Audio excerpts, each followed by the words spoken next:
பரணியோட வீட்டுக்கு நாங்க எல்லாருமே வந்து போயிருந்தோம். குன்றத்தூர் கோவில் போயிட்டு போற வழியில தான் பரணியோட வீடு. ஆனா ஊர்ல இருந்து வந்த உடனே என்னோட மாமனார், மாமியார் சொன்னது, பாப்பாவ பார்க்கவே இல்ல. இந்த தடவ கண்டிப்பா தேஷ்விகாவ போய் பார்க்கணும் அப்படின்னு சொல்லியிருந்தாங்க.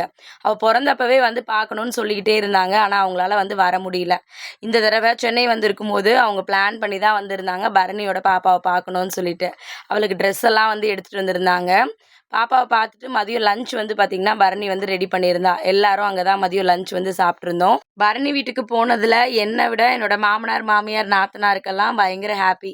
பாப்பா கூட ரொம்ப நேரம் வந்து விளையாடிட்டு இருந்தாங்க. பாப்பாவுக்கு வாங்கிட்டு வந்திருந்த ட்ரெஸ் எல்லாத்தையும் குடுத்துட்டு, அதுக்கப்புறம் வந்து பார்த்தீங்கன்னா, அங்க நாங்க லஞ்ச் எல்லாம் முடிச்சிருந்தோம். பரணி வீட்ல இருந்து கிளம்பும்போது, என்னோட மாமனார், மாமியாருக்கு ட்ரெஸ் எல்லாம் வந்து வச்சு குடுத்துருந்தா. எனக்கு அது இன்னும் ரொம்ப ஹாப்பியா வந்து இருந்துச்சு.